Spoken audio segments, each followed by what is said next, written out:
Shalom, selamat hari Minggu, jemaat yang dikasihi Tuhan. Puji dan syukur kita panjatkan kepada Tuhan kita Yesus Kristus atas kasih dan pimpinannya yang selalu kita alami dalam sepanjang kehidupan kita. Ibadah saat ini masih kita lakukan di rumah kita masing-masing. Tuhan Yesus sebagai kepala gereja akan menyertai kita. Dia mengutus hambanya, Bapak Pendeta Katito STH sebagai pelayan firman di tengah-tengah persekutuan kita. Untuk itu saya undang jemaat berdiri, kita memuji Tuhan dari Kidung Jemaat nomor 10 ayat 1 dan ayatnya yang keempat.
Jemaat, kita mulai. Pertolongan kita adalah dalam nama Tuhan yang menjadikan langit dan bumi.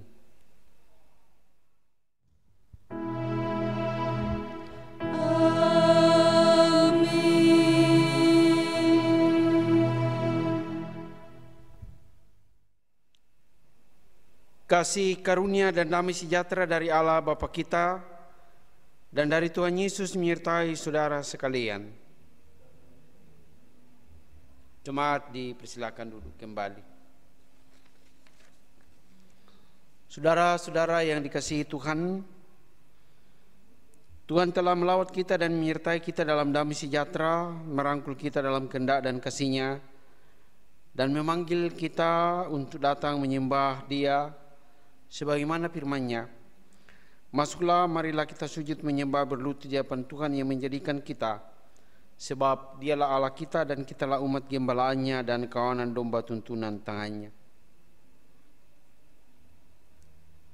Kita kembali bersama-sama berdiri untuk mendengarkan hukum Tuhan.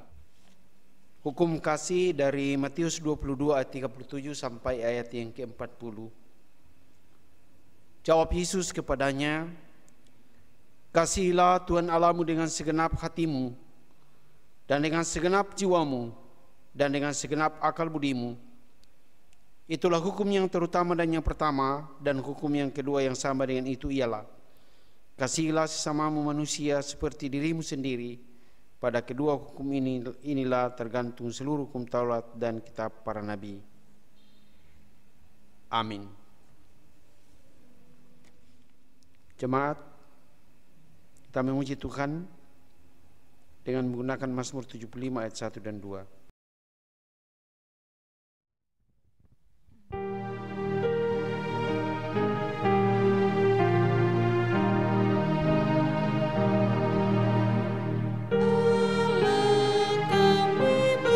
Bersyukur, ya bersyukur padamu.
Jemaat dipersilakan duduk.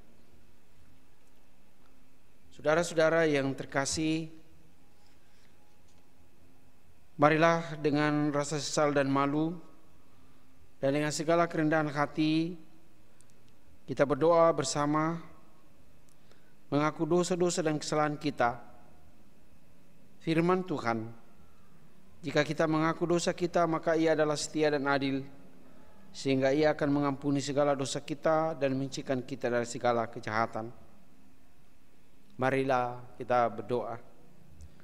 Ya Bapa kami yang di sorga, kami mengaku kepadamu seperti kami mengaku satu kepada yang lain, bahwa kami telah berdosa kepadamu baik dalam pikiran, perkataan dan perbuatan kami, maupun dalam kegagalan kami untuk berbuat baik. Segala kekurangan kami selaku umat-Mu, kelemahan iman dan ketidaksetiaan, pelanggaran dan kelalaian, kami mengaku dan bermohon.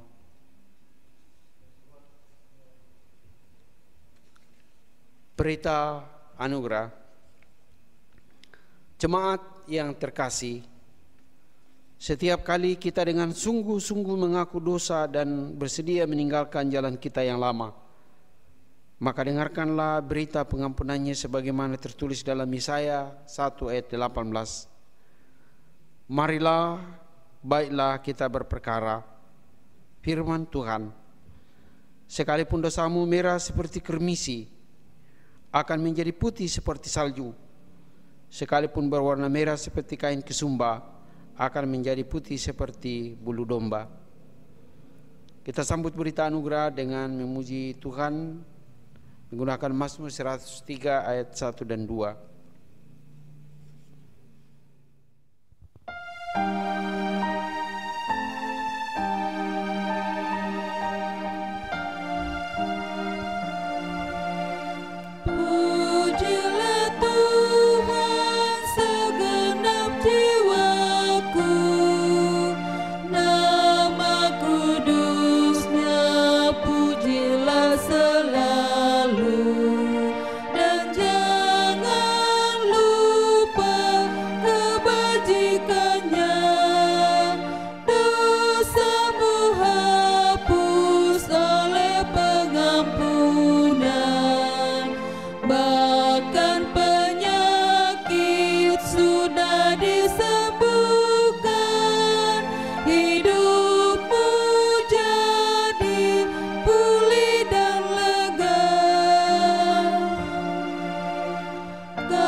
Jemaat yang dikasihi Tuhan, sebelum kita membaca dan merenungkan firman Tuhan, mari kita satukan hati untuk memohon pertolongan kepadanya di dalam doa.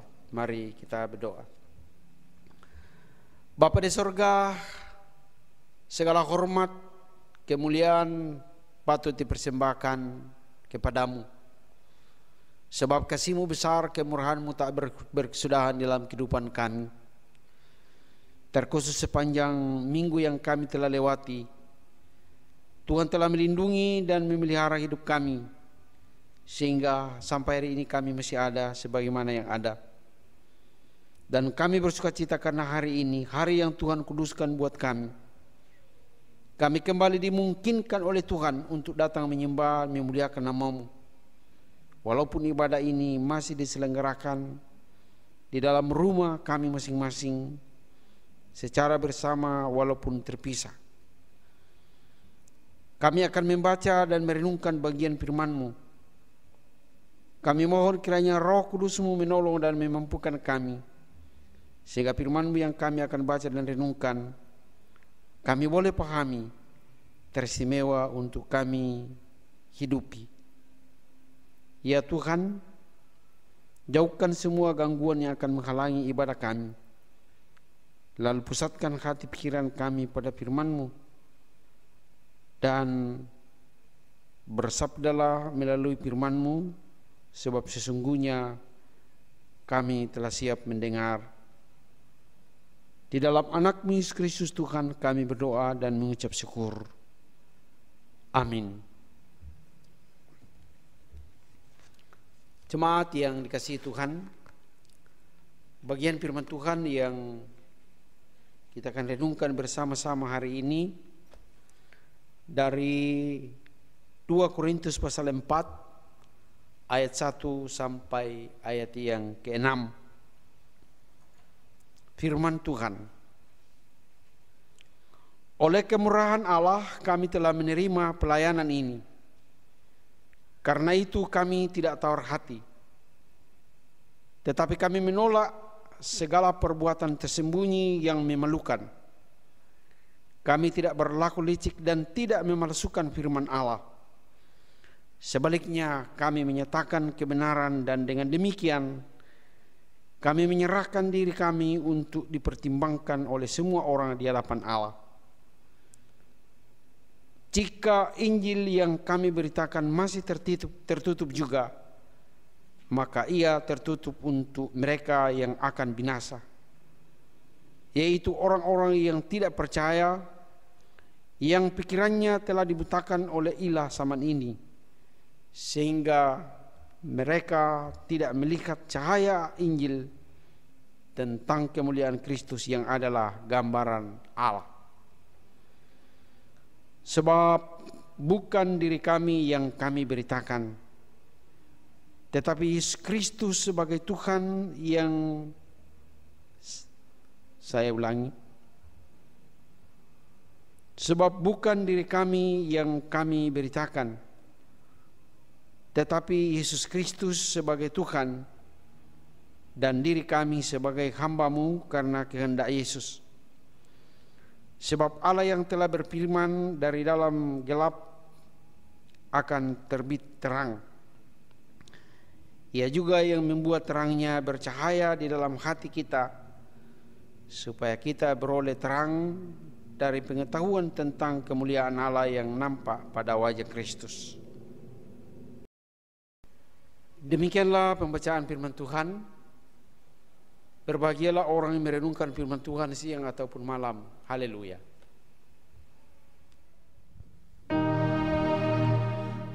Haleluya. Haleluya. Haleluya. Haleluya.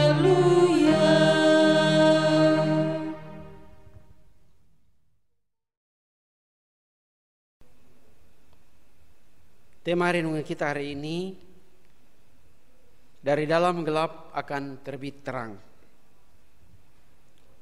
Bapak-bapak, ibu-ibu, keluarga besar Jemaat Telo yang dikasihi Tuhan, sudah berabad-abad lamanya setiap tanggal 14 Februari orang saling mengucapkan Happy Valentine Day.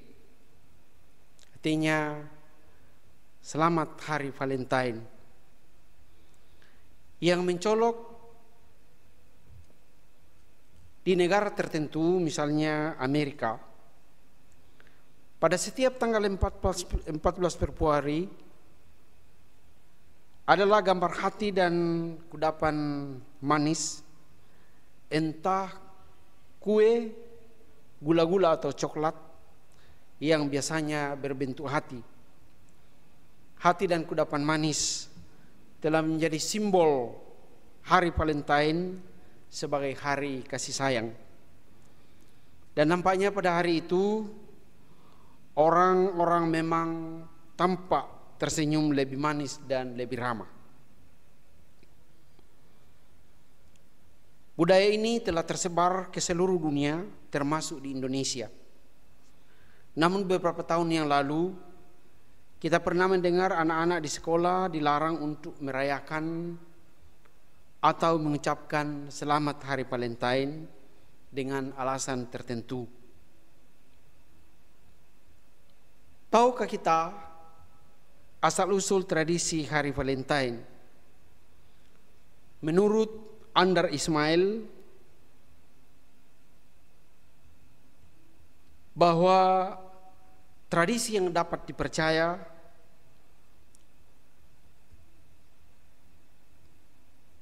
bahwa Valentine lahir pada tanggal 14 Februari 270. Ia adalah seorang uskup di Terni, Italia. Ia mengasihi dan dikasihi banyak orang. Uskup Valentine sungguh-sungguh mengasihi dan dikasihi banyak orang. Dan hal yang paling menonjol dalam hidupnya sebagai seorang pastor ialah khotbah-khotbahnya tentang kasih sayang Tuhan Yesus kepada semua orang tanpa membedakan asal-usulnya. Agaknya beliau sangat menyadari bahwa semua orang ingin dan rindu mendapatkan kasih sayang, dan semua orang bisa memberikan kasih sayang itu. Ketika Kaisar Claudius menghambat umat Kristen, Pastor Valentine ditangkap dan dijebloskan ke dalam penjara, dan di sana ia dianiaya. Dan di dalam penjara setiap hari ia membuat kartu bergambar hati dengan ucapan "Aku cinta padamu". Kartu-kartu itu dikirimkan satu persatu kepada setiap orang yang dikasihinya. Begitupun semua orang yang ada di dalam penjara itu, mereka merasakan kasih sayang Valentine. Mereka menempelkan kartu-kartu bergambar hati di sel mereka masing-masing. Dan sesudah Pastor Valentine dihukum mati karena mempertahankan imannya kepada Yesus, maka sahabat-sahabat Valentine di penjara itu melanjutkan kebiasaan untuk membuat dan mengirim kartu bergambar hati. Dan di kemudian hari, gereja menetapkan Valentine sebagai seorang santo. Begitulah sampai sekarang, tanggal 14 Februari dirayakan sebagai hari Valentine, hari kasih sayang. Bapak-bapak, ibu-ibu, saudara-saudara yang dikasihi Tuhan, bagian Alkitab yang kita baca dan renungkan saat ini juga berbicara tentang kasih sayang Allah yang disampaikan oleh Rasul Paulus kepada jemaat di Korintus. Dalam bacaan kita ayat 1, Rasul Paulus menyatakan, oleh kemurahan Allah atau oleh kasih sayang Allah, kami telah menerima pelayanan ini. Kita semua tahu latar belakang kehidupan Rasul Paulus. Beliau adalah seorang Farisi yang sangat ketat memelihara Taurat di bawah bimbingan Imam Besar Gamaliel.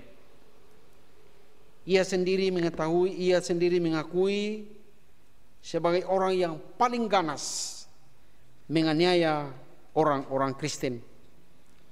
Didorong hati yang panas, kebencian dan keganasan untuk menangkap pengikut jalan Tuhan di Damsyik. Dalam perjalanan menuju kota itu, tiba-tiba Saulus diterpa sinar ilahi dan ia segera rebah ke tanah. Dan kedengaranlah suara, "Saulus, Saulus, mengapa engkau menganiaya aku?" Jawab Saulus, "Siapakah engkau, Tuhan?" Jawab katanya, "Akulah Yesus yang kau aniaya itu. Tetapi sudahlah, bangunlah, pergilah ke kota Damsyik. Di sana akan dikatakan apa yang harus kau perbuat."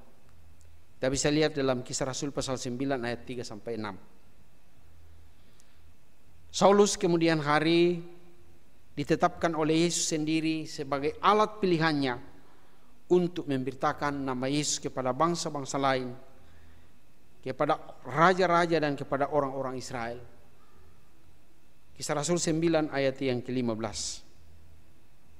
Saudara-saudara, dalam tugas pemberitaan Injil yang disampaikan oleh yang diemban oleh Rasul Paulus, ternyata bukan tanpa hambatan, tetapi ia menghadapi rupa-rupa tantangan dan perlawanan yang hebat dari musuh-musuhnya.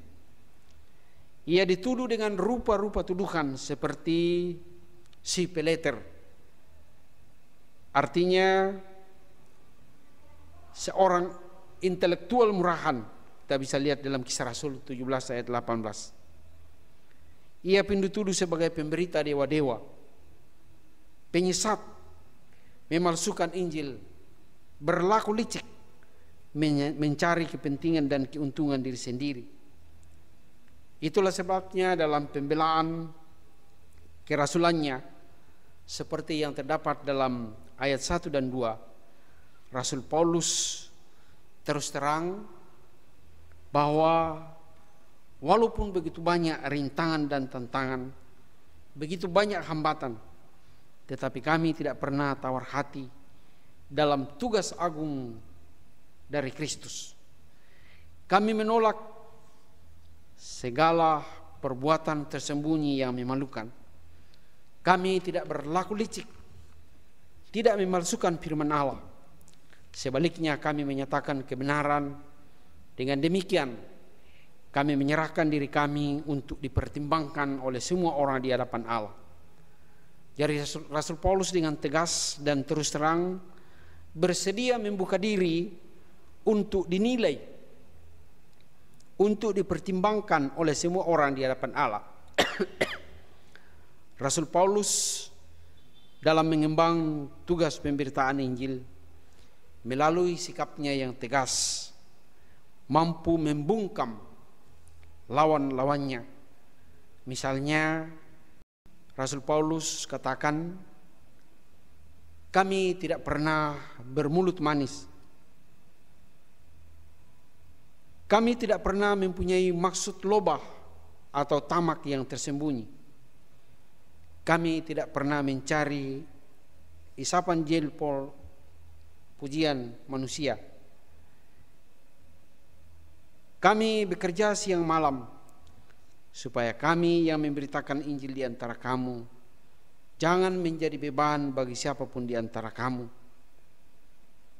Kita bisa lihat dalam 1 Tesalonika pasal 2 ayat 5, 6 dan 9.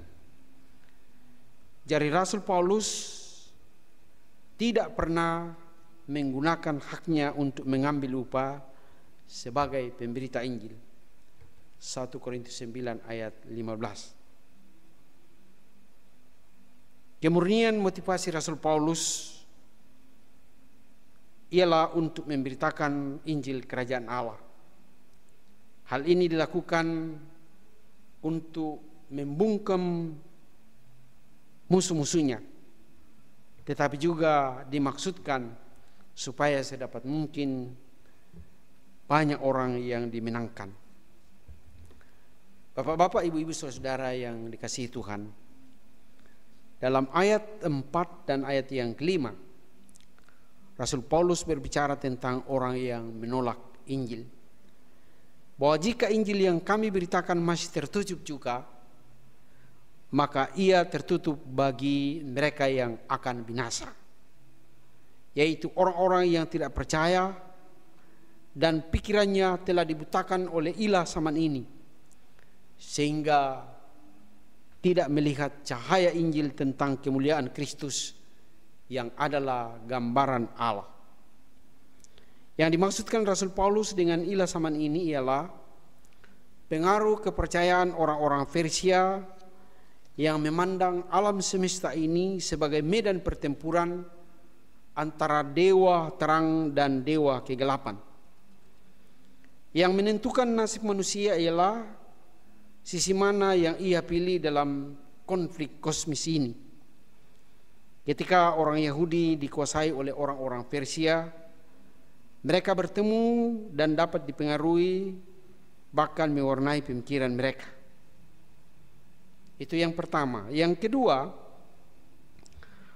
Hal mendasar dalam iman orang Yahudi ialah pemikiran mereka tentang dua zaman, yaitu zaman sekarang ini yang sudah rusak total dan yang tidak dapat diperbaiki lagi, dan zaman keemasan yang akan datang yang penuh kebahagiaan.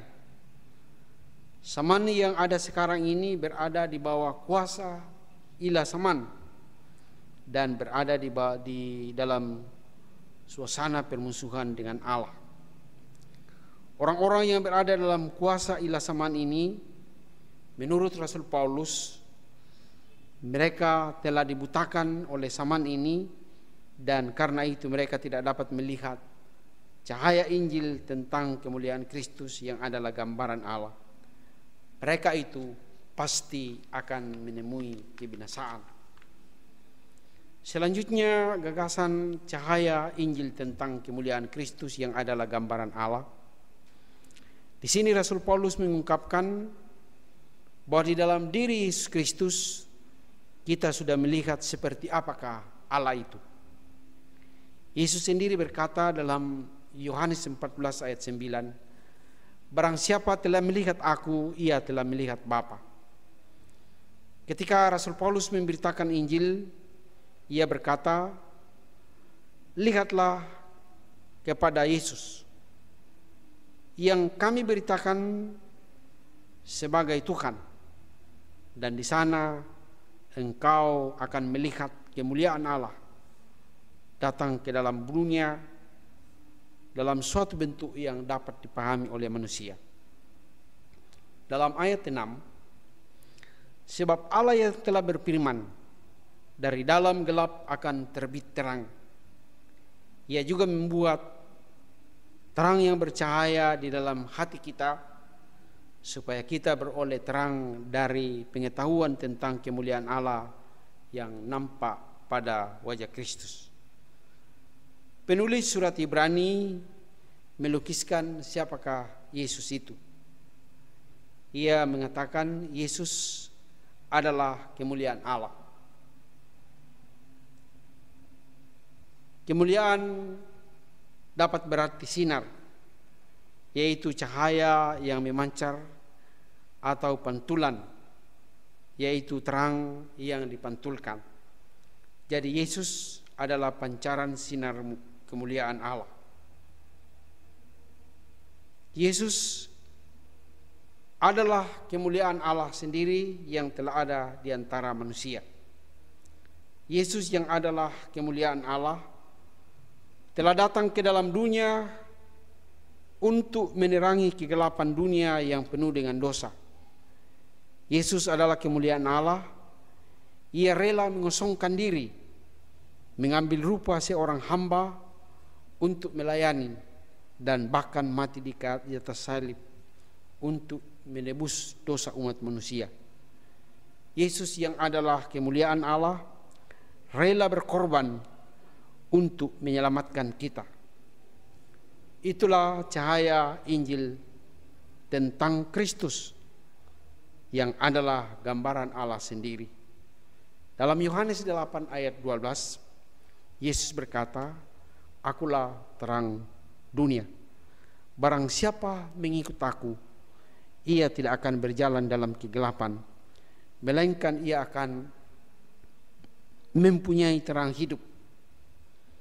Bapak, Ibu, Saudara-saudara yang dikasihi Tuhan, keluarga besar Jemaat Tello yang dikasihi Tuhan, dari renungan kita saat ini, kita mendapat paling tidak dua hal yang sangat berharga menurut saya. Pertama, bahwa Allah berkenan memakai manusia walaupun kita sebagai manusia tidak luput dari cacat celah seperti Rasul Paulus. Ia diperkenankan dan ditetapkan sebagai hamba Allah. Sebagai hamba Allah, ia tabah dan tidak pernah tawar hati dalam menghadapi tantangan dan lawan-lawannya dalam pelayanan. Dan oleh kemurnian motivasi memberitakan Injil Yesus Kristus telah menjadi saksi dan menjadi berkat untuk pekerjaan Yesus Kristus di tengah-tengah dunia ini. Jadi walaupun Paulus punya cacat celah, tetapi ia bertobat dan mengakui itu di hadapan Tuhan dengan sungguh-sungguh, maka Allah berkenan memakai sebagai alatnya. Saya kira kita pun pada saat ini, masa kini, Tuhan berkenan memakai kita walaupun banyak kekurangan, kelemahan, bahkan cacat celah kita. Yang penting dan yang terutama ialah bahwa kita sungguh-sungguh meninggalkan jalan kita yang lama. Yang kedua, bahwa dalam diri Yesus Kristus kita sudah melihat, kita sudah mengenal dan merasakan kasih sayang Allah yang telah menyelamatkan kita dari kuasa kegelapan dosa, dibawa kepada terang kehidupan kekal. Dalam Yohanes 3 ayat 16, karena begitu besar kasih Allah akan dunia ini, sehingga ia telah mengaruniakan anaknya yang tunggal, supaya setiap orang yang percaya kepadanya tidak binasa, melainkan beroleh hidup yang kekal. Kiranya firman Tuhan ini menjadi berkat bagi kita, dan kita pun bisa menjadi saksi, menjadi berkat bagi orang lain, dan melalui hidup kita Allah dipermuliakan dan kita menjadi pembawa kasih sayang bagi orang-orang lain. Semoga. Amin. Bapak Ibu, kita masuk dalam teduh menghubungkan kehidupan kita dengan renungan kita hari ini. Kita masuk dalam saat teduh.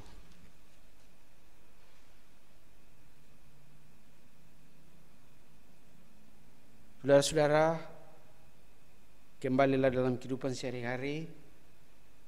Semoga kita semua bisa menjadi alat di tangan Tuhan untuk menyampaikan Injil Kerajaan Allah kepada dunia ini. Kita menyatakan kasih Allah kepada dunia ini sebagaimana Allah di dalam Yesus menyatakan kasih-Nya kepada kita. Kita sambut firman Tuhan dengan menggunakan nyanyian Kidung Jemaat 362 ayat 1 dan 2.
Jemaat yang dikasihi Tuhan,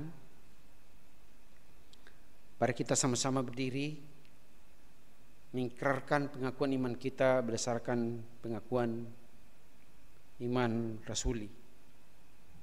Kita mulai. Aku percaya kepada Allah, Bapa yang Maha Kuasa, Khalik langit dan bumi, dan kepada Yesus Kristus, anaknya yang tunggal Tuhan kita, yang telah dikandung daripada Roh Kudus, lahir dari anak darah Maria, yang menderita di bawah pemerintahan Pontius Pilatus, disalibkan, mati dan dikuburkan, turun ke dalam kerajaan maut. Pada hari yang ketiga bangkit pula dari antara orang mati, naik ke sorga, duduk di sebelah kanan Allah Bapa yang Maha Kuasa, dan akan datang dari sana untuk menghakimi orang yang hidup dan yang mati. Aku percaya kepada Roh Kudus, gereja yang kudus dan am, persekutuan orang kudus, pengampunan dosa, kebangkitan daging, dan hidup yang kekal. Amin. Jemaat dipersilakan duduk kembali. Umat Allah yang dikasihi Tuhan, tiba saatnya kita akan membawa persembahan sebagai ungkapan syukur kita atas keselamatan yang Tuhan telah anugerahkan pada kita dalam Yesus, sambil memuji Tuhan dengan menggunakan Kidung Jemaat 289 ayat 1 dan 9.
Bapak Ibu yang dikasihi Tuhan, mari kita satukan hati, kita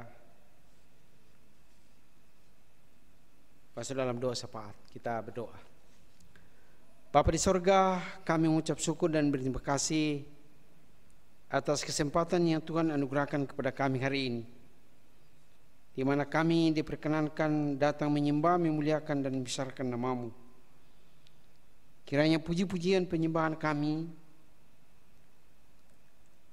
berkenan kepada Tuhan, dan firman-Mu yang kami dengarkan hari ini, Tuhan memeteraikan dalam hati kami masing-masing, sehingga boleh berkuasa memandu dan menuntun hidup kami, agar dalam hidup ini kami sungguh-sungguh menyadari bahwa Allah sungguh-sungguh mengasihi kami, dan kami pun wajib untuk mengasihi semua tanpa membedakan.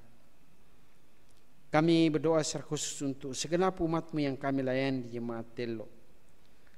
Peliharakanlah tiap-tiap keluarga, tiap jiwa.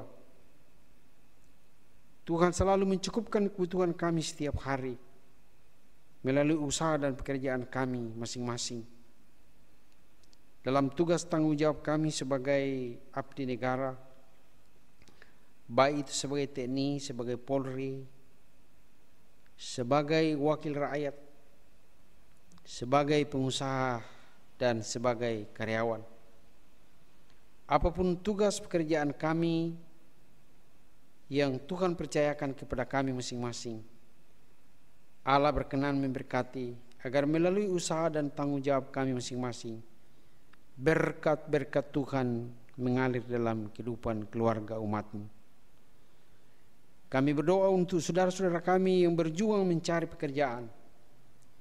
Allah berkenan memberkati dan menjawab doa mereka, sehingga saatnya boleh menemukan pekerjaan Sebab melalui pekerjaan kami lihat sebagai salah satu bentuk pemeliharaan Allah dalam kehidupan kami.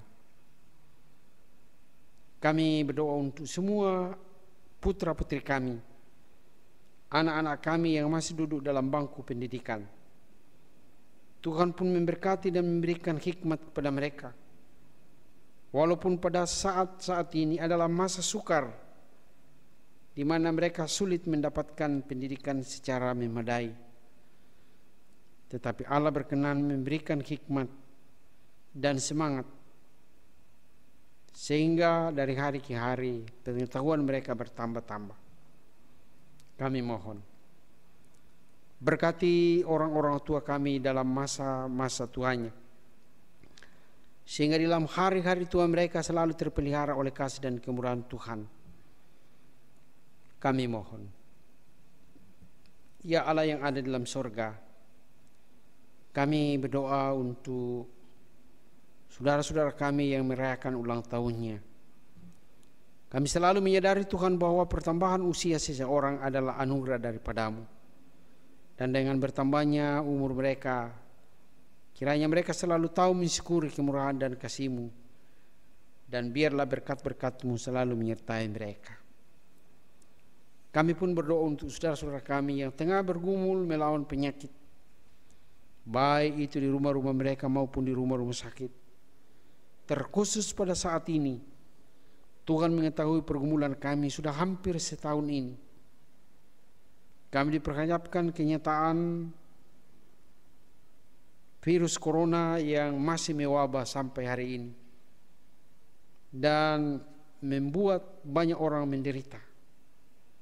Kiranya Tuhan berkenan melenyapkan virus ini. Tuhan memampukan kami untuk melampaui masa sukar ini. Dan kiranya Tuhan memberkati semua upaya yang dilakukan pemerintah, sehingga saatnya bangsa dan negara kami, bahkan bumi ciptaan Tuhan akan dipulihkan.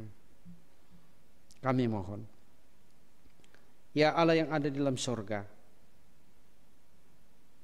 kami serahkan seluruh kehidupan kami ke dalam tangan kuasa-Mu, sebab kami tahu bahwa Engkaulah pemilik kehidupan kami. Melalui ibadah ini umat-Mu telah membawa persembahan syukur sebagai buah-buah iman atas keselamatan yang Tuhan telah anugerahkan kepada kami. Terima dan kuduskanlah persembahan kami. Berkati ya Tuhan, agar boleh menjadi alat untuk menopang tugas-tugas pelayanan gereja-Mu di tengah-tengah dunia ini. Dan yang masih ada pada jemaat-Mu, Tuhan pun memberkati, agar berkat-berkat Allah tidak pernah habis dalam keluarga-keluarga umat-Mu melalui usaha kami setiap hari. Kami mohon, Bapa di sorga, kami bawa kepada-Mu semua orang yang kami kasihi dimanapun mereka berada, agar kami semua terpelihara oleh kasih dan kemurahan-Mu. Kami berdoa untuk bangsa dan negara kami. Kami berdoa untuk Bapak Presiden dan segenap aparat negara. Tuhan memberkati mereka agar boleh menjadi alat, menjadi saluran berkat bagi seluruh rakyat Indonesia. Tuhan memberkati semua orang yang sudah mengambil bagian dalam ibadah ini, baik anggota jemaat di rumah masing-masing, majelis gereja, kantor ya pianis, tim multimedia yang meliput acara ini. Kiranya Tuhan memberkati kami semua. Kami bawa semua pergumulan kami kepada-Mu. Kiranya Allah menjawab doa dan harapan setiap anak-anak-Mu. Kami mohon. Inilah doa ungkapan syukur kami Tuhan. Kami sampaikan kepada-Mu melalui Yesus Kristus Tuhan, yang telah mengajar kami berdoa bersama-sama demikian. Bapa kami yang di sorga, dikuduskanlah nama-Mu, datanglah kerajaan-Mu, jadilah kehendak-Mu di bumi seperti di sorga. Berikanlah kami pada hari ini makanan kami yang secukupnya, dan ampunilah kami akan kesalahan kami, seperti kami juga mengampuni orang yang bersalah kepada kami. Dan janganlah membawa kami ke dalam pencobaan, tetapi lepaskanlah kami daripada yang jahat. karena Engkaulah yang punya kerajaan dan kuasa dan kemuliaan sampai selama-lamanya. Amin.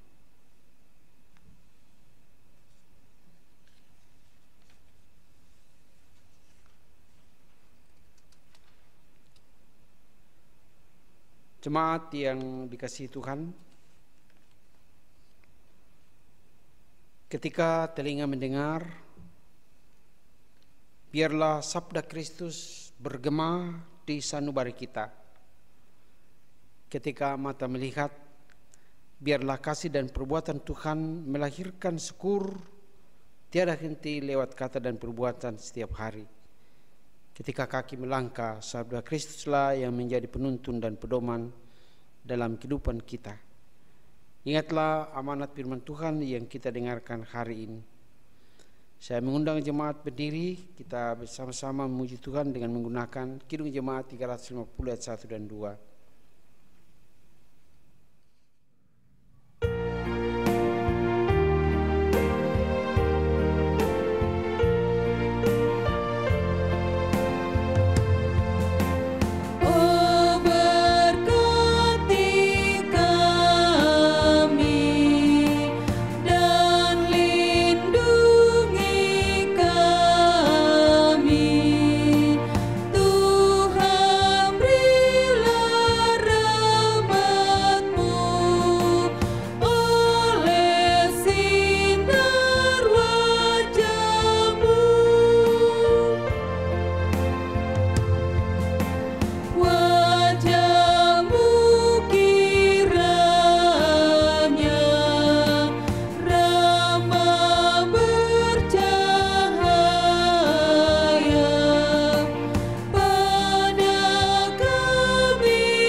Jemaat yang dikasihi Tuhan, kita diutus ke dalam dunia. Karena itu pergilah kamu, hadapilah dan jalanilah hidupmu dengan semangat baru untuk selalu memuliakan Tuhan dan jadilah berkat bagi sesama, serta dengan iman maka terimalah berkat dari Tuhan. Kasih karunia Tuhan Yesus Kristus dan kasih Allah dan persekutuan dengan Roh Kudus menyertai kamu sekalian saat ini sampai selama-lamanya. Amin.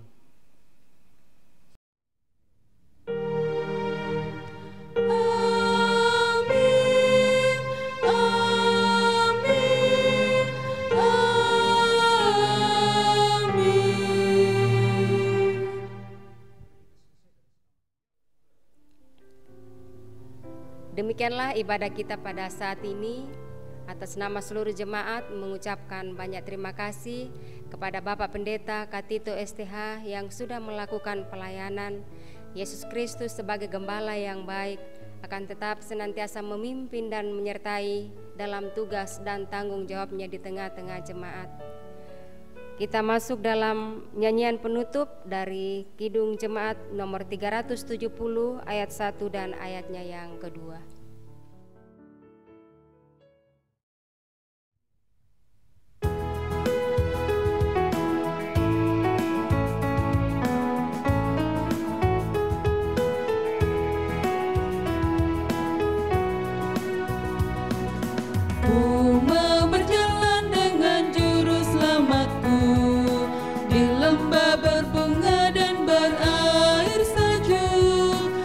Kemana juga aku mau mengikutnya, sampai aku tiba di negeri baka. Ikut Tuhan Yesus, ku tetap mendengar dan mengikutnya. Ikut Tuhan Yesus, ya kemana juga ku mengikutnya.